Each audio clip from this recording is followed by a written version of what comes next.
Hello, hello, my lovelies. Hi, how are you? How's everybody doing? Let's just quick little check-in. How's everybody doing? Everybody doing okay? Fantastic. Love to hear it. So we're gonna be looking at REN. We're gonna be looking at the song Eden. I really enjoyed, even though it was very emotional, I really did enjoy the first song that you guys suggested that I do from REN. So kind of dig a little bit, you know, sometimes you gotta dig to find the good stuff. We're gonna be looking at the song Eden today. All right, let's take a look. Let me tell you a story as old as time, the story of Adam and Eve.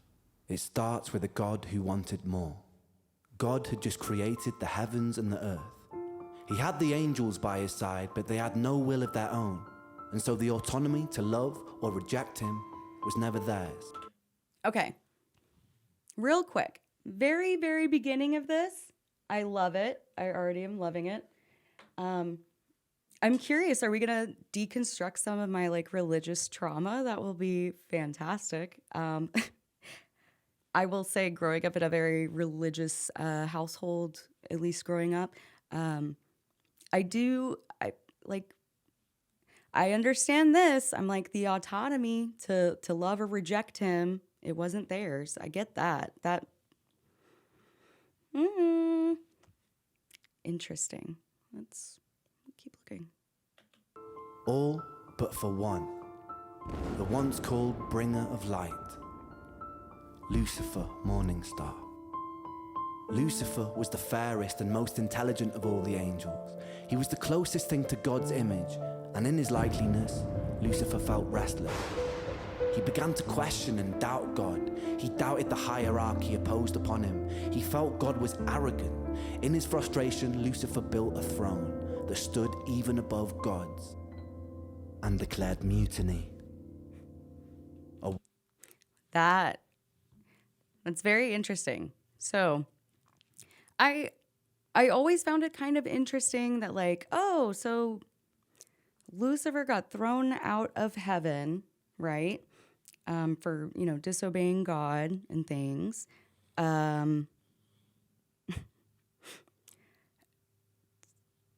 So, but then like to punish people who don't follow God's word and things, they go to hell and spend eternity with the devil. So I don't know. It's a little confusing to me. At least now that I'm older and actually, you know, thought about some of these things, tried, you know, doing some deconstruction on what I've been taught, you know, from a young age. So this is interesting. I love this. War ensued. God, being all-powerful, came out the victor and banished Lucifer from the heavens and exiled him to earth. Once again, God was alone with his power. Perhaps from loneliness, perhaps from curiosity, perhaps from a desire to share love, God began to work on his greatest project yet, a being that would mirror himself, the human, two humans specifically, Adam and Eve. They were placed inside a paradise built for them on earth, the Garden of Eden. In the garden, God placed a tree that bared fruit that would grant anyone who ate it powers bestowed only to a God, to tell good from evil, left from right, to live righteously or to sin. He named this the tree of knowledge. God. I see. Okay, so you don't want them to eat the fruit because then they will have the knowledge of good and evil. And, you know, why is that bad? Good and evil only exists because you put it there.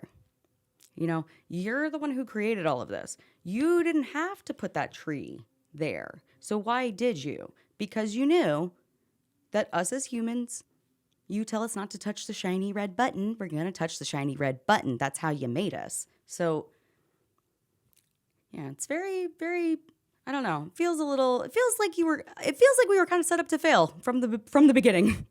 Is a little how I feel about it. But let's see what REN has to say about all of this. I'm going to back it up just a little bit. Okay, let's go. God told Adam and Eve they could eat whatever they wanted in the garden, but never the fruit from the tree of knowledge. And if they disobeyed him, it would be punishable by death. The basic way the story of Eden is told is that Eve was tempted by Lucifer in the form of a serpent to eat a fruit from the tree of knowledge. Convinced, she bit the fruit. She passed it to Adam, and he did the same. Suddenly, ultimate knowledge filled their minds, and they realized they were naked and felt shame. God discovered this betrayal and felt angry. He exiled Adam and Eve and cursed them with the life of a mortal. They would work, they would bear children, and they would die. The fate of a human. Now look deeper. In the story, the serpent tempted me by telling me I would gain ultimate knowledge and that God would spare me. Both were true. This wasn't some great deception, meaning that Satan, in the likeliness of God, perhaps understood his intentions. See, and I think that's what I was saying. I feel like, how do you not know that? If you are the one that makes everything, and, you know, if the buck stops there. So, okay. In fact, The only lie uttered in the Garden of Eden was by God, who did not end up condemning Adam and Eve to death.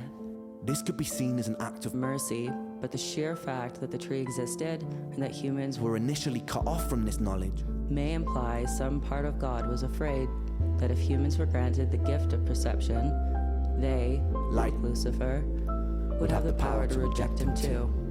The fact Yeah. See? Okay. So, okay. I felt like I was kind of on to something there for a second. Because, yeah, why... If you've already predetermined it, why even put it there in the first place? Like, it seems like we were just kind of set up to fail. So that's a little weird. the fact that there stood a beautiful tree that could grant this knowledge in the first place. implies that a small part of God, supposedly all-knowing, perhaps wanted and intended The humans to bite too. In the Bible, Satan was an exiled angel of free will. Humans are exiled descendants of Adam and Eve. also with free will. Not only have we shared a similar fate to the devil, we were also both constructed in We the were image of also our both Creator, constructed in the image of our Creator. meaning our behaviors, in some shape or form, imperfectly echo his. We could have Thank you. Okay. In some way, shape, or form, our actions show kind of what he's created us to be. assumed that this kind of God has his doubts, But- but as the most powerful Being in the universe he has no one above him to turn to with questions, and no one to Doubt but himself, an incredibly lonely and isolating existence. We must only assume that the common thread between God, Lucifer, and us is the desire for more, an eternal curiosity, a desire perhaps birthed from a seed of loneliness. If not, why would we exist in the first place? The That's kind of what I'm thinking. Like, why do we exist in the first place? Like, were we just created to worship him, you know? And then it's kind of like, okay, how kind of narcissistic is that you literally created an entire planet, an entire species, an entire galaxy, all of that just to fill it with people that would potentially like worship you. That's kind of that's a little interesting. constantly looping bittersweet irony is whether gifted by some omnipotent God or simply a byproduct of billions of years of evolution. Here we stand in 2023 as creatures with free will, the only creatures that understand and define good from bad, creatures with the potential of a God. And what do we do with that free will, my friends? We willingly walk to the edge of a cliff. In the name of progress, we jump off the precipice. The empires we build ravage the earth. The natural order of things are necessary to survive. Any systems which do not honor homeostasis eventually perish. our free will overrides our own biological instinct. Wow, that's so true, though. Oh my God. Wow. Okay, let me just back that up real quick. I want to hear that again, real quick. Our free will overrides our own biological instinct. Wow. We can take more than we eat, We can kill more than we need. We can willingly create weapons with the potential to burn everything we've built to the ground. We willingly decide to bow at the altar of greed, the most insidious and destructive of all sins. Yes. Thank you. Thank you. Why isn't that something we're talking about? Maybe for, the religious or something, maybe that's why America is crumbling. We got too greedy. Who knows? I mean, it wouldn't shock me all that much, but that's crazy. We put our faith in corporations who pose as rulers. We willingly allow ourselves to be led by outdated power systems ran by corrupted politicians and Pop off. bloated dictators who claim domain and dominion over an open and free land. Yes. We willingly elect the corrupted when the decision was always ours to build something better. We willingly create and impose separation because of beliefs that we are force-fed through our phones and television sets. We always had the will to reject these things, but we adhere to them as though they were the laws of physics. Literally, okay, borders and all that kind of shit, like they're imaginary lines, okay? They are literally imaginary lines. And we fight wars over imaginary lines. We, kick people out, or, at least here in the US, like we deport people and shit like that. Like, why? Why? Ultimately, the land is stolen ultimately. So like, how is someone illegal on land that's already that's stolen? I don't understand it. It doesn't make sense to me. So I'm happy someone else here gets it though. So War, famine, pestilence, greed, these aren't things imposed upon us by an all-powerful God or by his demonic adversary. They are here because of us, not because of free will, but because of our inability to use it. We must be motivated to be better, not out of fear of punishment of an eternal damnation, but because the choice exists. yes. Because we love ourselves. Because we have the power to absolve ourselves of so much unnecessary suffering. Yes. Take a second to be in this very moment. In this moment, how much suffering is happening all over the planet right now? How many people are dying of illnesses that could have easily been cured, but aren't because of the selfishness and greediness of humanity? How many people break their backs and reject their own passions to simply afford bills and food? How many of us crave distraction from existence? How many of us numb that pain in whatever way necessary? How many children are being abused? How many people sleep cold and hungry on the streets? How many of us become cogs inside a machine that is destroying itself? How many soldiers have been forced to fight in meaningless wars? How many humans have killed for ideals they don't believe in or understand? How many people have died for the greed of another man? A lot. I can tell you right now. Because of the greed of a man. That's what a lot of it is. It's greed, and it's my dick is bigger than yours contests. That's what it is. Constantly. All the time.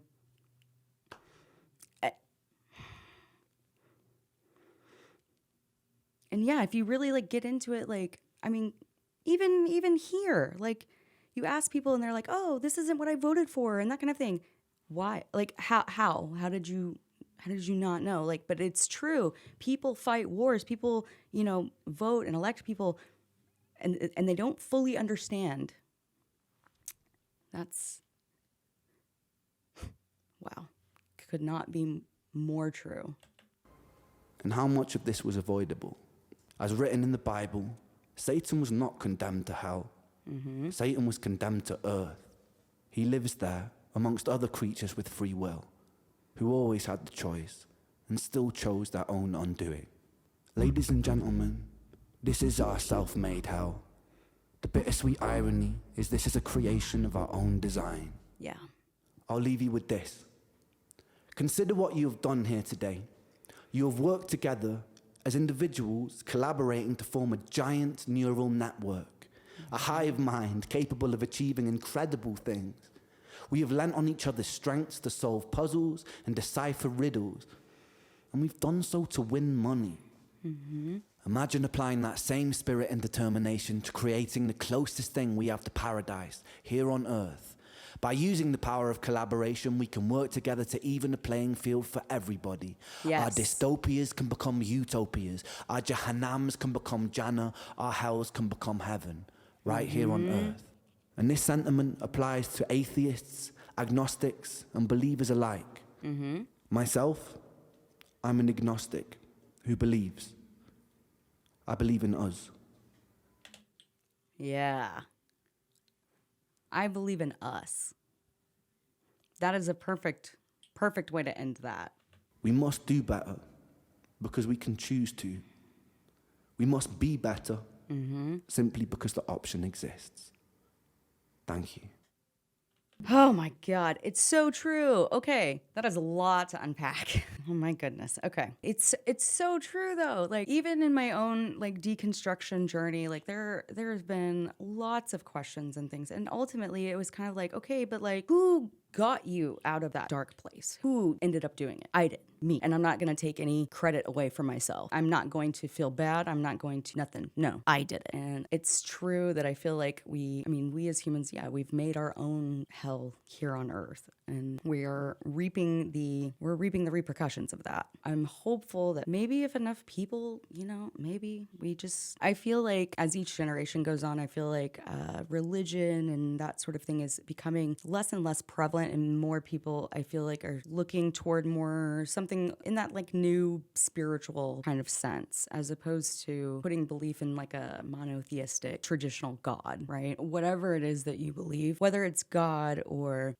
Yahweh or Allah, or if you believe in multiple gods or any of that, like it's very, very interesting to then see the destruction of man happening. It's one of those moments where you're like, I really wish we could all just like hold each other's hands and sing Kumbaya, but like we all know that that's not realistic, but we could maybe, work towards something close to that, right? I don't see why not. What did you guys think about this song? Did you guys like it? Let me know in the comments down below. If you guys like this video, please give your girl a thumbs up and hit that subscribe button if you haven't already. I'll quit yammering and let you guys get back to your lives. I'll get back to mine. I'll see you the next time I record. Bye, guys.